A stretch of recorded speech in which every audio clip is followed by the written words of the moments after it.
வணக்கம், நான் டாக்டர் மைதிலி. இன்னைக்கு நிகழ்ச்சியில் நம்ம உடம்புல உடல் சோர்வு அதிகமாக இருக்குது அப்படின்னும் போது அதை சரி பண்ணுறதோட மட்டும் கிடையாது, உடனே டக்குன்னு நம்ம உடம்புல இன்ஸ்டண்ட்டாக எனர்ஜி, ஸ்டாமினா ரெண்டுத்தையுமே அதிகப்படுத்தக்கூடிய முக்கியமான ஒரு நேச்சுரல் ட்ரிங்க்.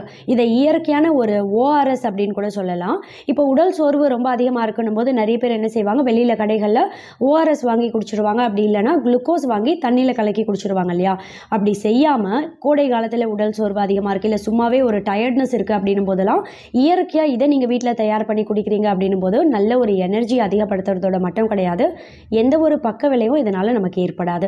ரொம்ப குறிப்பாக கர்ப்பிணி பெண்களுக்கு வயிற்றுப்போக்கு இருக்குது, இல்லை குமட்டல், வாந்தி அளவுக்கு அதிகமாக இருக்குது, இதனால் உடல் சோர்வு இருக்குது அப்படின்னும் போது இந்த எனர்ஜி ட்ரிங்கை நீங்கள் இயற்கையான ஒரு ஓஆர்எஸ் மாதிரி நீங்கள் கன்சிடர் பண்ணி ஒரு தொடர்ச்சியாக ஒரு 4-5 நாட்கள் எடுத்தீங்க அப்படின்னும் போதே நல்ல ஒரு எனர்ஜி, ஸ்டாமினா அதிகமாகும்.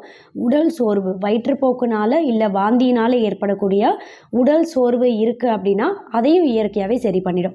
இப்போ இதை எப்படி தயார் பண்ணலான்னு பார்த்தீங்கன்னா, 30 கிராம் அளவுக்கு பார்ச்டு பேடி எடுத்துக்கணும். பார்ச்டு பேடி அப்படின்றது பார்க்குறதுக்கு பொரி மாதிரி இருக்கும். பொரி அப்படின்றது ஆங்கிலத்தில் பஃப்டு ரைஸ் அப்படின்னு சொல்லுவாங்க இல்லையா? இது பார்ச்டு பேடி அப்படின்றது பார்க்க கிட்டத்தட்ட பொரி மாதிரி இருக்கும். இப்போ தீபாவளி லக்ஷ்மி பூஜை பண்ணுவாங்க இல்லையா? அந்த நேரத்தில் இந்த பொரியை பயன்படுத்துவாங்க அந்த பூஜைக்கு.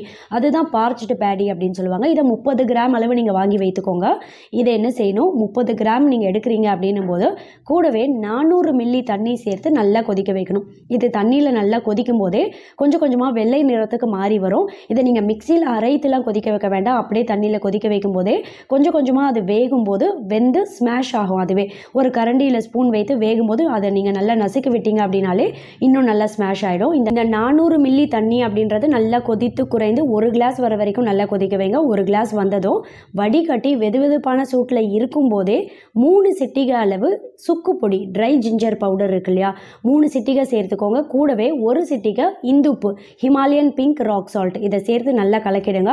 இதை வெதுவெதுப்பான சூட்டில் இருக்கும்போது குடிச்சிடணும். இதை காலை நேரத்தில் முடிஞ்சால் குடிச்சிடுங்க. இல்லை ரொம்ப டயர்டாக இருக்குது, வயிற்றுப்போக்கு, வாந்தியினால் ரொம்ப உடல் சோர்வு அதிகமாக இருக்குது அப்படின்றவங்க நீங்கள் ஈவினிங் டைம் இல்லை நைட் டைமில் தேவைப்படுது அப்படின்னா நீங்கள் 1 கிளாஸ் குடிச்சிக்கலாம். மற்றபடி காலையில் டைமில் குடிக்கும்போது இதோட பெனிஃபிட் அதிகமாக இருக்கும். இந்த லாஜா மண்டை அப்படின்னு ஆயுர்வேதத்தில் சொல்லியிருக்கக்கூடிய இதில் பார்த்தீங்கன்னா, இது சீரியல் பேஸ்டு ஒரு ட்ரிங்க் அப்படின்றதால குளுக்கோஸ் எல்லாத்த விடவும் இன்ஸ்டண்ட்டாக உங்களுக்கு நல்ல ஒரு எனர்ஜி கிடைக்கும், எந்த ஒரு பக்க விளைவும் இல்லாமல்.